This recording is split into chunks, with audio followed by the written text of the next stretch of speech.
It's a great day. My name is Shay Brown, the Happy Entrepreneur, and welcome to the Happy Entrepreneur Show, the number one business development and revenue focused late night show in the country where we're on a mission. And our mission really is to empower, our mission is to inspire, and our mission is to provide you, that's right, you, the entrepreneur, with all of the resources that are necessary to execute that big vision you have for the people you were called to serve. And on this episode, we have the one and only Quinn Hill, who's in the building. Yes, he'll be talking about one day at a time, but more importantly, a journey to your unique self. What's going on, Quinn? How are you? I'm good. Thank you for having me. I appreciate this opportunity to talk with you. I mean, I've looked at you and I've heard the things that you do, and I think it's going to be an interesting conversation. Well, thank you so much. I believe that as well. And, folks are nosy. They're going to read your bio because they're just nosy, but they're probably looking there and saying a journey to your unique self. I guess the question I have, and I always like to start off this way, which is, what's one of the challenges that's facing people today based on your experience from just finding and tapping into their own potential inside of them? I mean, they got Instagram, man, they got TikTok today, they got videos here and there, but yet people are still struggling with identifying their own potential. Why is that the case, do you believe? So part of it, from my perspective, the way I look at things, part of it is based solely on the fact that they've given over the the finding of their unique self to someone else, whomever that is on the other side of the screen in many cases, or to whomever they think is advising them. They don't talk to themselves. They don't do self-talk. They don't do that one thing that's most important to succeeding, and that is knowing you. Now, when you mention self-talk, there's a lot of folks that are saying self-talk. I don't even know what, I mean, what is his definition of self-talk, number one? And number two, can you give us a few examples on what is self-talk and why it's important? And for those folks that already know, just tune in. We'll be right back to you. But there might be a handful of folks that are like, I want Shay, I want his perspective. I want his view on the world. So here's the question. What is self-talk? And what are one or two ways people can use self-talk to really find their own inner self? So self-talk is just that, to have a conversation with yourself about yourself. In the book, I talk about the fact that I like to speak in metaphors, because metaphors also shape a narrative as well as provide information. So when you're talking to yourself, you can talk in metaphors, but more importantly, you have to be honest. Self-talk is saying, hey, my name is Quinn, and who am I? Why am I? What am I planning on becoming? And then after you've done that questioning of yourself, there is the hard part, honest answers. Can I honest answer myself when I say, who am I? Not that internet person or that person that someone else says or what maybe your bio says, but who are you to you? And then have a conversation with that person that you've just identified. And once you start that conversation, you find out that sometimes what the external world sees is just an avatar. It's not you at all. And it's okay, because we should have avatars for each and every situation in our life. But when it comes down to self-talk, you got to speak to the person, the real person that is within that.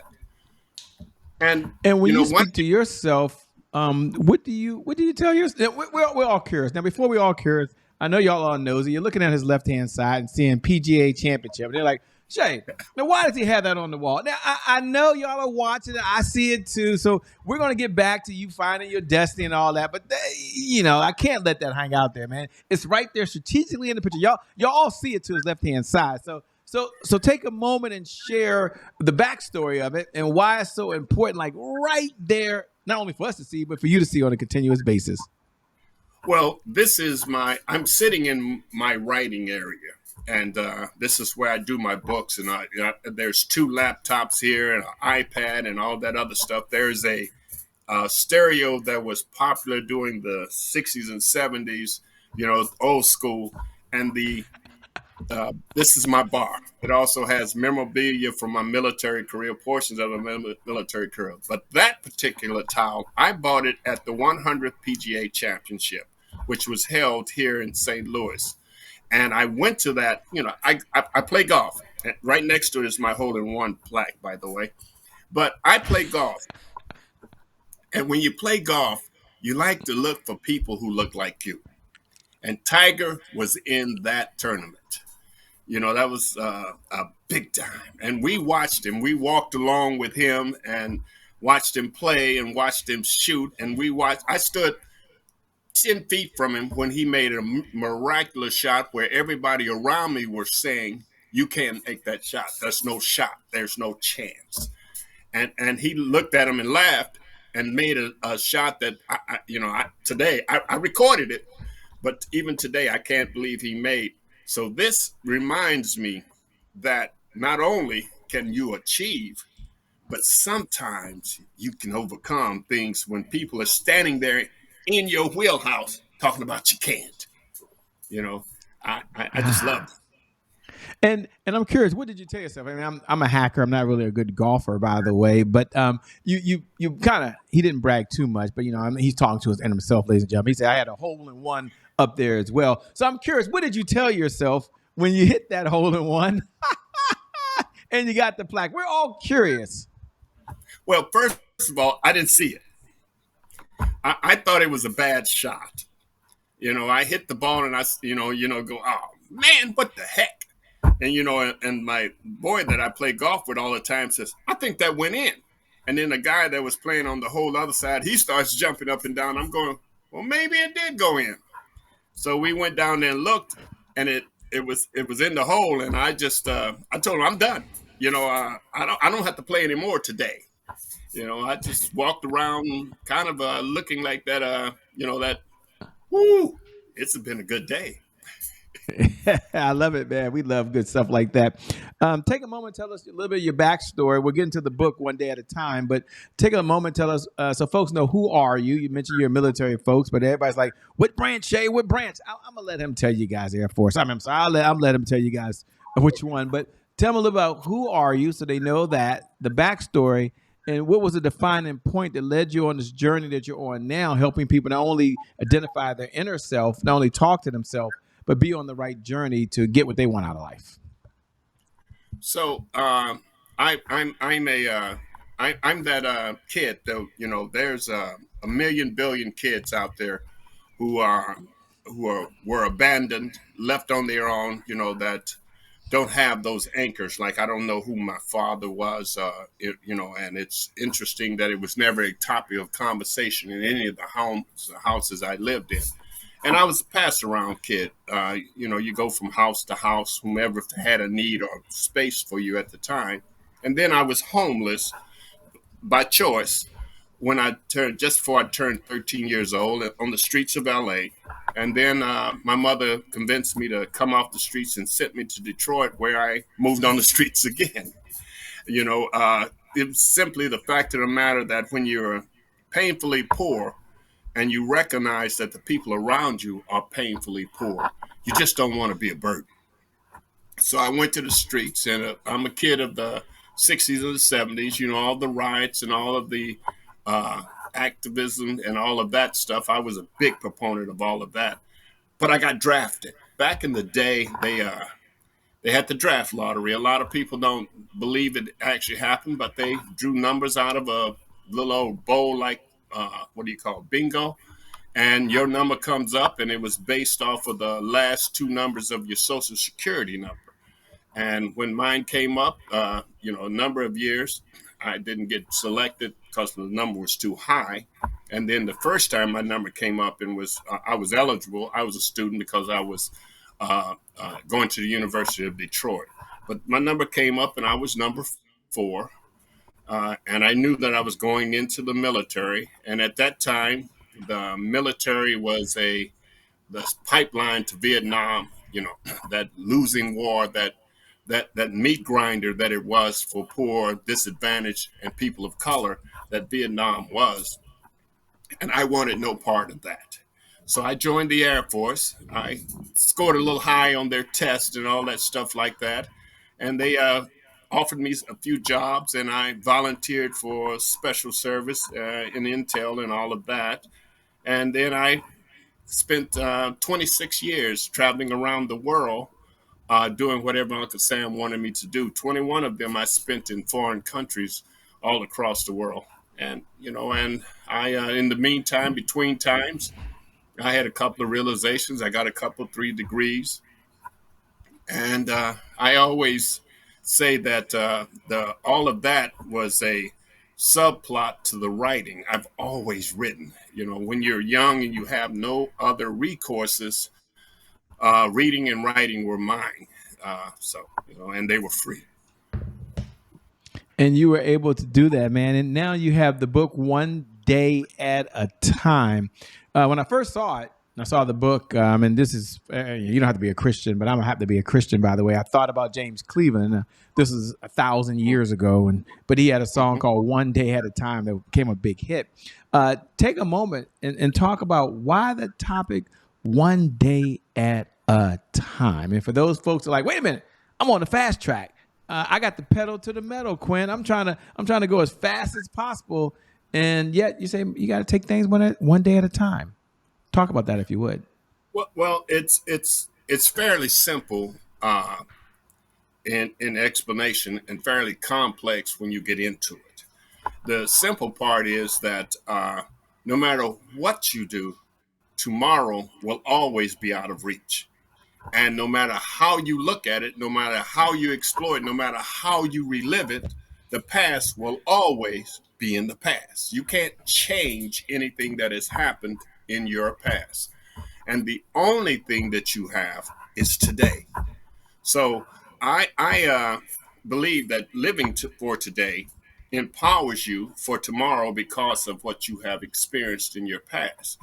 I started saying that phrase, it's been quite a few decades ago, as a mantra, to get me through some of the very, very difficult times that both my military career and my life at that time was going through. And it just became part of who I was. So my family, all of them know it. And anyone who's been around me knows that I'm going to say, they say, how are you? I say, I'm living it one day at a time, and they say, well, what are you doing? I say, I'm making it one day at a time. So with that as my baseline, I've always written, like I said earlier, and I have at any particular time 3 or 4 books in progress. But I would write little pieces and I'd give them to my family. I'd write little booklets and give them to my family and my friends, or I'd send them out and I'd get on 1 or 2 sites, just to publish some, just so I could say I had done it. And my granddaughter kept hassling me, write a book. And I'm going, no, it's too much work. So one Christmas 3 years ago, she went out and collected some of my writings and some of my narratives and put them in a hardbound book and gave it to me as a Christmas present with the note, you have no reason now, you see what it looks like. So I said, okay. So I sat down and finished writing the book, and it just seemed like the natural segue when I asked the same granddaughter, well, what should I title the book? She says, what? You got to call it One Day at a Time. And like I was, that was it. So that's how we got. Man. I love it. You sounds like your granddaughter taught you so many lessons, by the way. Yeah. The young people have the ability to teach us things that we have either forgotten or didn't learn when we had an opportunity to learn. The young people of today I think they're miraculous. Well, let me say that differently. I think some of them are miraculous. We have a lot of them who have checked out in one form or another. That 80-20 principle applies to a lot of the youth today. 20% of them are going to do great and unbelievable things, and the other 80% are just going to make it. Some of them not. Mm-hmm. I love how you said that, man. And the whole part about we have to get wisdom from the youth, but at the same time, you're sharing so much more wisdom from a whole different perspective. Folks, as they're listening right now, like, Shay, ask them to give us at least 3 ideas. There's 3 steps. Love how you're talking analogies, by the way. But if there was 3 steps that we need to do to really, it's a big term, but live the type of life that we want to live. He give us this 3 things. What would the 3 steps be? And we're going to suggest you get the book. Don't worry, he's going to get to that in a moment. But if you had to grab his wisdom and his granddaughter's wisdom and any of the folks he's had along this journey of life, what are 3 things that you, as you're listening, doesn't matter what age you are, that they could do to really gear them towards not only tap into untapped potential, but living the life that they really deserve? Big question, but I'm sure you can handle it. So it all lines up. So you have to ask yourself 3 questions. Who am I? Who do I want to be? And who can I be? And want to be and can I be are different things. And then when you ask yourself, who am I? That's part of that self-talk, acknowledgement, or maybe even when you have to admonish yourself, you stop and say, well, hey, I am a janitor, an engineer, a writer, or whatever, and I'm good with that, or I'm not good with that. And you have to do that with a definite pause in there. Because if you don't pause, you'll immediately turn and look to your past and say, well, I'm this because of that, and because of this, and because of that, and then place all the blame on where you are right then on that. And it might be true. But then when you ask yourself, well, who do I want to be? Then you have to ask, how can I be that person if I'm still holding on to whatever anchored me to being who I really am right now? And when you stop and say, wait a minute, I want to be an astronaut, but I don't have the credentials or the education. How do I go about being that? And then you stop and say, wait a minute, that might be a little bit out of my reach, either because of my age or because of my position or because I really don't like being in outer space. I don't like all that loneliness. Whatever the reason, you may say, that ain't for me. That was just a pipe dream. But then you look and say, well, who can I really be? And look at yourself. And when you evaluate yourself against all the other factors, whatever they are, and you come up with that thing, I can be a writer because I can write. I can put 1 and 2 words together in a meaningful way. I can be a scientist because I have the education or the skill, or I can get it. I can be a successful business person because I have the drive and the desire, and I have an idea that works. So now when you look at those 3 persons, when you get to that last one, now you have an idea.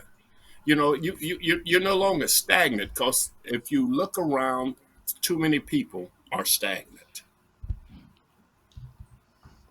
And as you was talking, it's a great segue. Thanks for sharing that, by the way. That's spot on to a segment that we have here called Today is My January 1st. Now, for those folks that know about the do, you can go ahead and say those magical words. I know you wait to say that every night at 11 p.m. Eastern Standard Time because it's a fresh start. Today is my January 1st. And for all the new folks who are tuning in for the very first time, welcome to the Happy Entrepreneur Show. We're really glad you're here, by the way. Make sure you connect. Make sure you follow so you can stay in the conversation. But today is my January 1st, represents a personal mantra of ours. It's a fresh start. It means we get a do-over. It means the past, no matter how great the past is or how bad the past is, it no longer equals the future. And so my question for Quinn is 2 parts. Number 1, I know you're wondering, when was the time that he had a setback in his life? Sound like life was perfect, doesn't it? But when was the time he had a setback in his life? And number 2, how did he bounce back from it? So it's a 2-part question, actually. When you hear today is my January 1st, what do you hear? And then the second part really is, tell us the time you had to bounce back from something that you had a setback from. Ooh. So I saw that when I was looking at your other podcast, your other release. I said, what was mine? My life has been a kaleidoscope of events. Some bad, some good, and all of them have ended up with some type of change in my life. I sat down with my wife, who is my confidant, and I asked her, I says, I need to think this through, because when you lay it out like that, it means you need to look closely at what you're saying. This is my January 1st. So what I finally rested on is my daughter, my youngest daughter. She was born with sickle cell SC. Now, I'm a man, and I like to say I'm a healthy man. I'm a do it first man. Let me get this done because it needs to be done kind of a person. And if you put something in front of me, I'm going to figure out a way to get it done. Well, when we got the diagnosis and all that stuff, I didn't realize the impact it would have on my life until we were on vacation in the Greek islands. We were stationed in Italy and we were on vacation in the Greek islands. And it was 4 months, she was 4 months old. And the doctors had told us that at 4 months, that's when she will have her first crisis sometime during that. We had no measure for it. Well, she had her crisis after we'd spent a day on the beach of the Mediterranean. And she cried, and we gave her the medication. We rubbed her legs. We did all of the things that we were told to do, and none of those things helped. We get on the cruise ship to come back to Italy, and she's still in this pain crisis. We get back, they give her these medications at the level that they give to adults in order to manage it. And a lady, the doctor, she was young, not young. She was a Korean doctor. She was, a small person. She came up to me and she says, "Mr. Quinn." I don't know why people don't ever use my last name. They always call me Quinn or Hill, one or the other. She said, "Mr. Quinn, sit down." So I sat down, and she said to me, she says, "In order for your daughter to be successful, you have to change your life. You have to now dedicate a portion of every day, all the time, to seeing that she does the right things for her life." And to a guy who lives 100 miles an hour, who lives, on the edge, because that's my job. My job is on the edge. That was like, what? What? I still look back at that and I go, what? You know, uh, but the net of it was that I said, okay, I'll do that. And the way I lived my life before flipped. And all of a sudden, I was living for someone else. I was doing whatever I needed to do to make someone else's life right. I'd always been a mentor to young people, and in the military, they train you to be mentors. But I hadn't really focused on it. All of a sudden, I got into the life and looked at other people and got into their lives. Let me help you. Let me speak into your life. No, young man, that might not be the path you want to take. And it just continued. It just cascaded until, I realized one day, sitting in a hospital room after my daughter had had surgery, that I wasn't the person that I had been all those years before. That all of a sudden I understood what real importance was, what life really was. And that person, you could look at it now, after I talked with my wife, I could look at it, I could see the difference before and the difference after. So my January 1st was that first pain crisis for my daughter. Thanks for being authentic. Thanks so much for sharing. It really means a lot. And I've had family members deal with it as well. So thank you. One of the questions I love to ask almost every episode is, what's one of the best pieces of advice you've ever been given? And I like to ask that question because I believe that success indeed is a team sport. We can only get so far by ourselves, so we're a piece of everyone that we come in contact with. So, and I'll frame it for the audience. If you're watching for the very first time, you think about all the mentors that Quinn has had and all the books that he's read and all the videos he's watched. If he had to step back and share what's one of the best piece of advice you've ever been given, what would it be? And that means you get the benefit. So you get to kind of lean in because this is just one of the pieces of him. He has a lot close to him that he wants to release and share with you right now. So take it away, man. What's one of the best pieces of advice you've ever been given? So we have to preface that with the phrase that I wasn't raised by a significant male figure. At the time, the significant male figure in our life was an abusive man. So when I lived on the streets and when I hustled on the streets, I met a guy named Red. And Red was a hustler, straight up all day, every day. If you could go out and hustle for it, Red hustled for it. right? But he was a successful hustler. He drove the best cars, best clothes, and everything like that. And I used to follow him around trying to, you know, get a little bit of that knowledge he had. And he took me under his wings. And one day, sitting in a club, I was underage, but that's not the point. We were sitting in a club, and a guy came in and braced him. Like go get with him about some issue, something or something or another like that. And he carried a razor, right? He pulled out his razor and laid it on the table. And he looked at me, and not at the guy, but he looked at me and he says, sometimes you got to be prepared to give it your all and accept the consequences of that decision. And I've lived my life with that in mind ever since.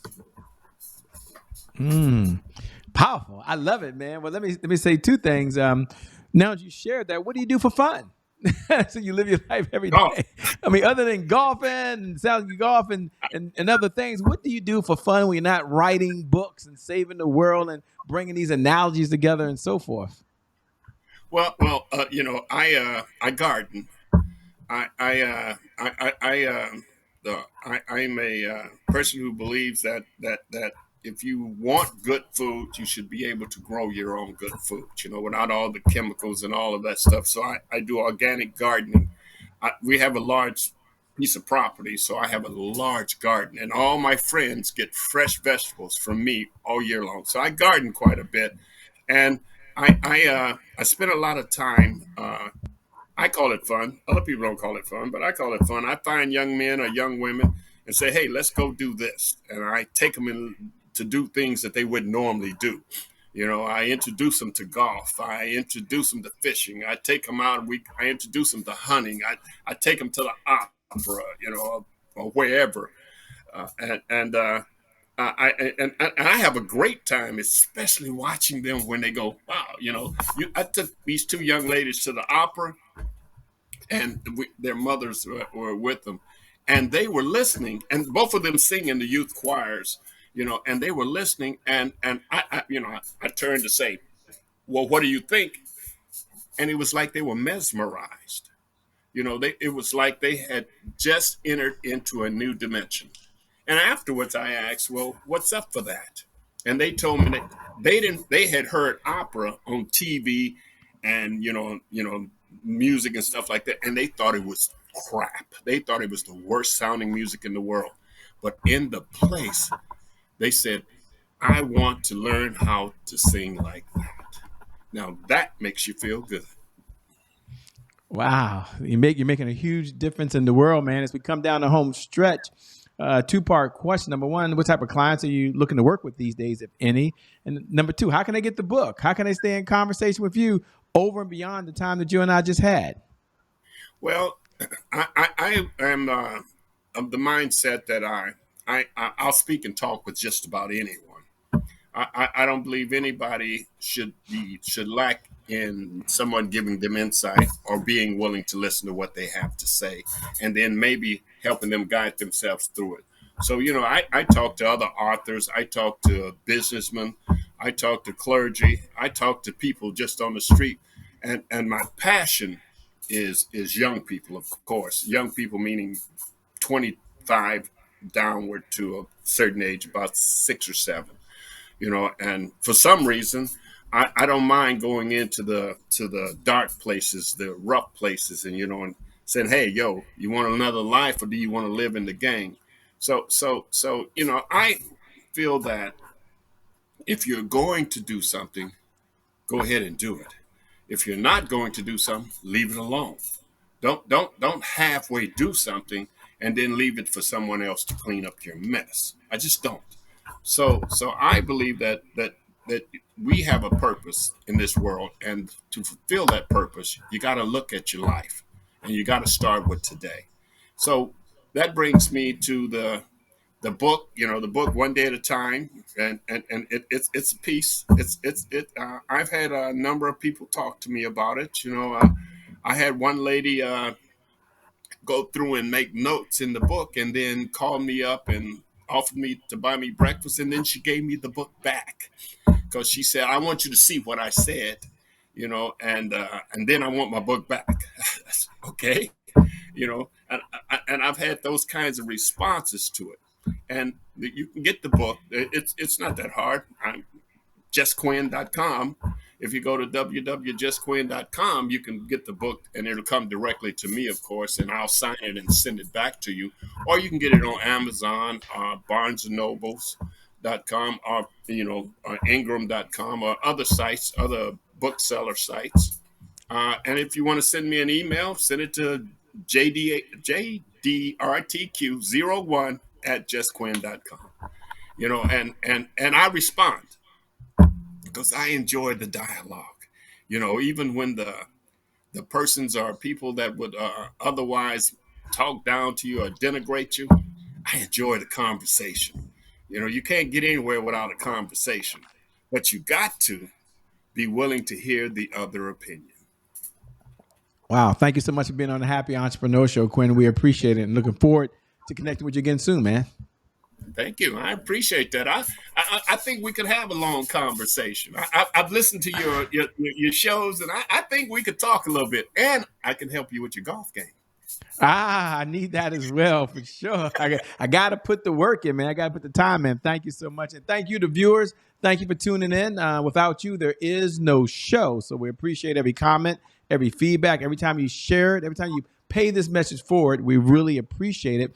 And I never get tired of saying every night at 11 p.m. Eastern Standard Time, reminding you how amazing you are, how incredible you are, how you're doing something special right now. And although you may feel you're unique in the world, you're having a huge impact. And that today is your January 1st. And because of just that one reason, your best is still yet to come. Doesn't matter your age, your best is yet to come. Your better days are still ahead of you. With that being said, my name hasn't changed. It's still the same. Shay Brown, the Happy Entrepreneur. Make it a great day, everyone. And I promise you, from the bottom of my heart, we'll make some good things happen. We connect again next time. God bless, and we out. Thanks a lot, Quinn. We out. Peace, everybody. Peace.